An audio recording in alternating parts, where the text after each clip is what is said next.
news tonight, the government tells thousands of Americans they should think of leaving India in case of war. American libraries are told they do not have to filter out pornography at their computers. It would violate the First Amendment.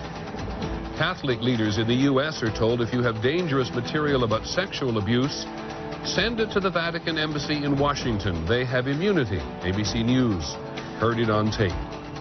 Inexperienced mountain climbers getting in trouble and making it more dangerous for the rescue teams. A closer look. And the city that has rediscovered soul. Memphis soul. From ABC News World Headquarters in New York, this is World News Tonight with Peter Jennings. Good evening, everyone. If you were an American in India today, and there are about 60,000 Americans there, plus others in Pakistan, you would have heard your government suggest pretty forcefully that it was a good idea to get out of town. It is a sign of how bad things are between India and Pakistan and how worried the Bush administration appears to be that war between the two might get out of control and go nuclear. ABC's Terry Moran is at the White House with the latest concerns as of today. Terry? Well, Peter, that State Department warning you mentioned tells Americans, quote, tensions have risen to serious levels and the risk of intensified military hostilities between India and Pakistan cannot be ruled out. In disputed Kashmir, Indian troops secured positions after an exchange of artillery fire with Pakistani forces earlier today. Across the line of control which divides them, civilians counted the dead and wounded from the latest shelling. With both countries showing no signs of backing down, a U.S. Embassy official in New Delhi told most employees there to get out. The Department of State has authorized the departure of all U.S. government personnel in non-emergency positions and their family members living in India. The State Department's official warning also urged all American citizens currently in India to depart the country. The British also told their nationals to leave. U.S. officials said the move was driven in part by concern that getting out of India could get much harder in the coming days and weeks. I think it just has to do with the sort of level of tensions, the kind of transportation available, the likelihood of future transportation, the environment for those who stay. With the specter of nuclear war looming over the crisis, Secretary of State Powell issued a stern warning. I think both sides recognize that the most horrific thing that could happen in the year 2002 is for the second time in history a nuclear exchange to take place. The whole world would condemn whoever does that. But as the conflict continues, so does the war of words, ominously, as the Indian Defense Minister showed yesterday with this message to Pakistan's president. I'm sure he doesn't want to kill all the Pakistanis. I don't think even the people of Pakistan will allow him to do that. Tonight, the ABC News has learned that the Pentagon is sending a special operations crisis management team to India. Their job, Peter, to assess the situation militarily and advise the embassy on any potential evacuation plan. Thanks, Terry. Terry Moran at the White House this evening. 2 months ago, the U.S. was concerned enough about the situation in Pakistan to order the departure of all non-essential staff from the embassy and consulates there. That, of course, was about the conflict in Afghanistan. We get a quick briefing on the situation there tonight from ABC's Jim Sciutto, who's in the capital, Islamabad. Peter, this does not feel like a city on the brink of war. There are no visible preparations such as civil defense drills, but there is a sense among many here that war could be inevitable. For some of those I've talked to, there's even an acceptance that a nuclear exchange is possible. Still, both sides have toned down the talk of war. The Indian Defense Minister's comments today that the situation is stable were welcomed here. Yesterday, Pakistani President Pervez Musharraf said that international diplomatic efforts could be effective. However, Pakistan continues to prepare for war as it moves more of its troops from the Afghanistan border to its border with India. Islamabad tonight. Many thanks. In the overseas briefing this evening, Vietnam has accused the former U.S. Senator Bob Kerrey of committing crimes during a raid he led in the Vietnam War. 13 women and children were killed. The government was responding to Mr. Kerry's new memoir, in which he says he was aware that civilians were in the line of fire. The widow of the murdered American reporter Daniel Pearl was given birth to a baby boy in Paris. His name is Adam. Mother and son are, under the circumstances, said to be doing well. And the world's largest sporting event, the World Cup Soccer Tournament, opened in South Korea today. It is co-hosted by Japan, and teams from 32 countries are taking part. It is a huge, huge event. There's extremely tight security in Korea. Thousands of soldiers have been deployed. Anti-aircraft missiles are in place at the stadiums, and a no-fly zone has been declared. There was, you caught a glimpse of it there, a stunning upset in the first match today when Senegal beat the defending champions France. A lot of people in the United States be keeping strange hours for the next couple of weeks watching it on television. A federal court today has overturned a law that was designed originally to protect children from having access to pornographic websites at public libraries. The judges have said that the Children's Internet Protection Act, which would have forced libraries to put filters on their computers, was a violation of free speech. Here's ABC's Jackie Judd. The federal court in Philadelphia described internet filters as a blunt instrument that are so crude library users of all ages would be deprived of tens of thousands of website pages having nothing to do with pornography, all in violation of the First Amendment. There was a risk of censoring information, important information, health, political, and social issues, if this law was found constitutional. The law would have required public libraries to install the filtering technology or risk losing federal funding, which over the last 4 years amounted to $1 billion. The law was enacted by the Clinton administration, defended by the Bush administration, as a means of shielding children from seeing something that they shouldn't at the local library. I'm profoundly disappointed by the court's ruling. The court has put the protection of minor children against the plague of pornography on the back burner and put the convenience of adults ahead of it. Many libraries have tried to come up with other solutions to protect children. Some require parents to sign permission slips before their children can access the internet. Others, like this library in Washington, maintain separate reading rooms for children where they are closely monitored. We are very conscious of making sure that children are using the computers in a constructive way. The Supreme Court already has dealt setbacks to 2 other laws aimed at limiting internet pornography. This latest case is widely expected to end up in the High Court as well. Jackie Judd, ABC News, Washington. The Labor Department reported today that the productivity of U.S. workers has increased at the fastest rate in almost 2 decades, which amounts to an annual rate of 8.4% between January and March. This is the first productivity increase while the economy was in a recession, and it urged us to call on ABC's Betsy Stark. There's some good news and there's some bad news in this, isn't there? There is, Peter. This report in many ways is a testimonial to the resilience of the U.S. economy. But if you are one of the 9 million people looking for a job in America, there's a definite downside. And that is if companies can squeeze more productivity out of their existing workers, they're going to be slower to hire new workers. So what does this say about the longer term, or do we know? Well, longer term, this bodes very well, because this report suggests that all that money companies have been investing in technology is paying off in productivity gains. Good for the overall economic growth and good for workers, because if workers are more productive, companies are more profitable. If they're more profitable, they should be able to pay their workers more. And once this recovery takes hold and we've got full employment again, many workers should benefit. Many thanks. Betsy Stark on productivity. In the national briefing tonight, the CEO of American Airlines says it is time to lift some of the security measures the airports adopted after September the 11th. He says that air travel cannot be made more trouble than it is worth, and that another terrorist attack against commercial airlines is not likely. California has issued its first warning about low electricity levels since last summer's energy crisis. Officials today say this week's shortage was caused by a heat wave in the Southwest. And one note tonight about graduation speeches. The former mayor of New York, Rudolph Giuliani, gave the commencement speech today at the high school in Shanksville, Pennsylvania. I'm here because Shanksville and this entire community in New York City are now inextricably bound together in a way in which I imagine none of us a year ago today could possibly have imagined. They certainly are linked. United Flight 93 crashed so close to the school that the building shook. A Catholic leader heard on tape giving advice to other priests about how to conceal evidence about sex abuse.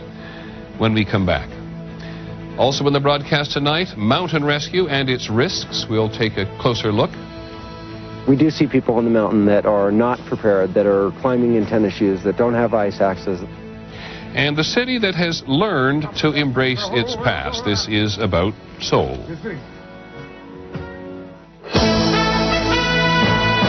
This is World News Tonight with Peter Jennings, brought to you by Nexium.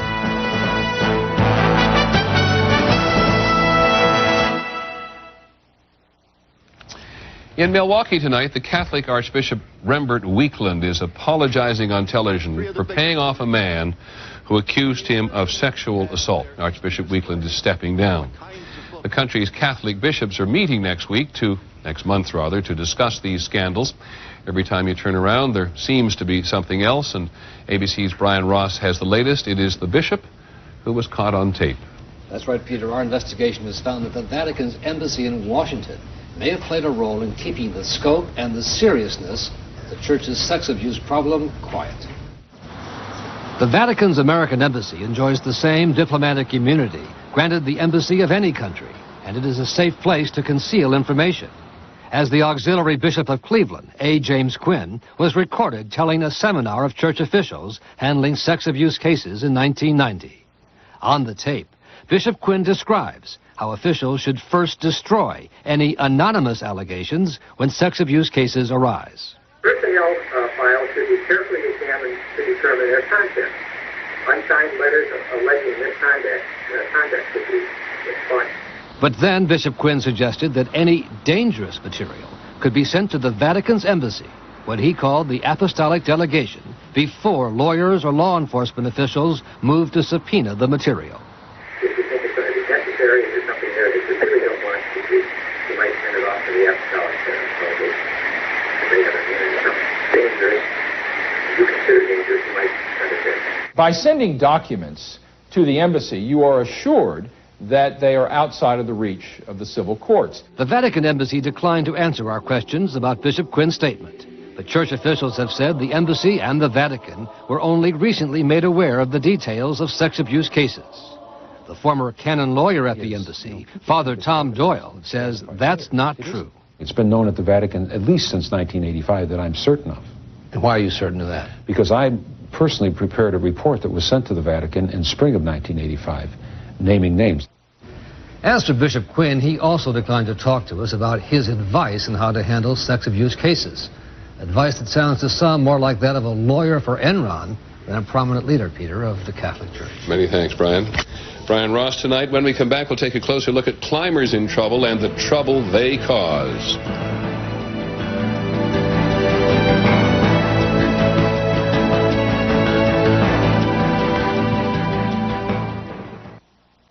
We're going to take a closer look tonight at trouble on the mountains. Rescue workers on Mount Hood in Oregon today retrieved the last body of the 3 mountain climbers who died yesterday when they fell into a crevasse. An Air Force Reserve helicopter, as we saw yesterday, crashed trying to rescue them, and 6 members of the crew were injured. There is a very vigorous debate today about whether rescuers should be forced to risk their lives for people who make, in some cases, foolish mistakes. ABC's Neil Karlinski is on Mount Hood. The summer climbing season has barely begun, and rescuers in the Pacific Northwest have already faced an avalanche of 911 calls. I've got 7 down in there. There have been at least 4 dangerous rescues in the past week, including yesterday's crash of this Black Hawk helicopter trying to save a group of climbers that fell into a crevasse on Mount Hood. I heard something that just sounded strange, and I looked up, and it was just nosing down the canyon. A few days ago on Mount Hood, rescuers retrieved the body of a man who died trying to snowboard down the 11,000-foot peak. And on Washington's Mount Rainier, they retrieved 3 climbers who died in a snowstorm. Veteran helicopter pilots like Mike Cadaldo say all high-altitude rescues are difficult. You put it out of your mind, I guess. You have to. Because we know there's a risk, and there's always a chance that something will happen. Since 1998, the number of climbers in the U.S. has increased roughly 17%. Guides say more and more accidents, including yesterday's on Mount Hood, now involve amateurs. It seems like there would be a lot more accidents given what's happening out there. We do see people on the mountain that are not prepared, that are climbing in tennis shoes, that don't have ice axes, that kind of thing. Lawmakers across the country are questioning whether climbers should foot the bill for their own rescues, which can cost many thousands of dollars. But Oregon is the only state where climbers, at least on a case-by-case basis, are actually fined. Rescuers say such legislation has an added risk. One side says that, if you charge people for rescue, they may delay calling for a rescue, they may make their condition worse. Opponents to such laws say the trouble of mountain rescues is overblown. When a fisherman gets into trouble, you don't hear a charge of, let's stick them with a bill for the Coast Guard to go rescue them. Despite the dangers and controversy, climbers are expected to continue to flock to America's tallest peaks, and rescue crews will continue to risk their own lives to protect them. Neil Karlinski, ABC News, Mount Hood, Oregon.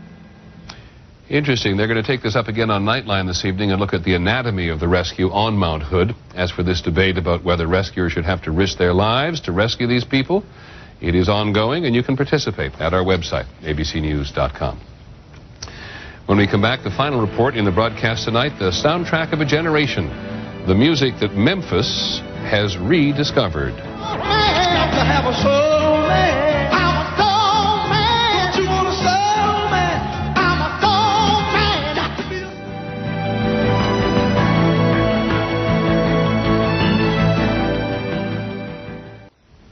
Finally this evening, getting to the roots of soul. We noticed a quote from the Smithsonian Institution today. In our quest, it said, to identify American popular music, all roads lead to Memphis. Trouble is, Memphis has not always appreciated that. Clarksdale, Mississippi gave birth to the Delta Blues. Nashville is the capital of country music. And Cleveland has the Rock and Roll Hall of Fame. Memphis, Tennessee has shied away from its heritage. We asked ABC's Michelle Norris to go find out why.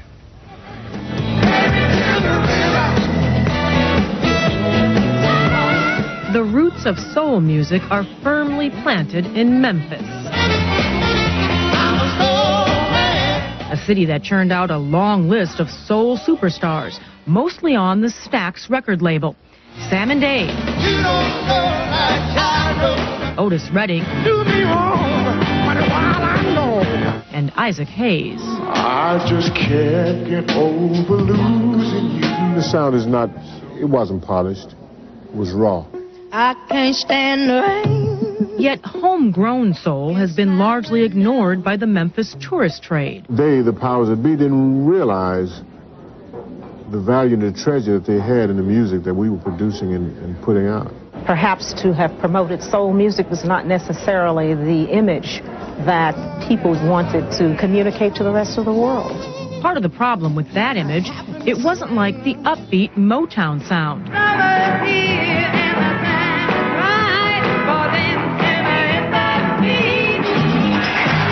Instead, Memphis soul reflected the tumult of the times. The unique brand of soul that came out of this city became the soundtrack for the struggles of the civil rights movement. And because Memphis was home to one of the movement's most painful chapters, many believe the city was slow to celebrate the Stax sound.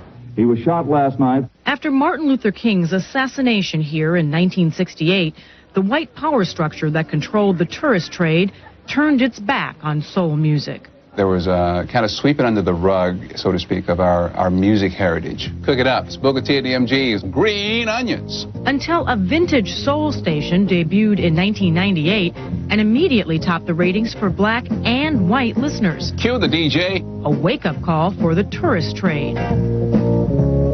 People got busy, and they started promoting and supporting this whole movement of the renaissance of Stax Records.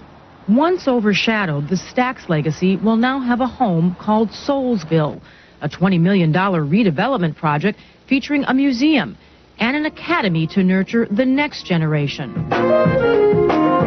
A city comes to terms with a painful past and rediscovers musical treasure in its own backyard.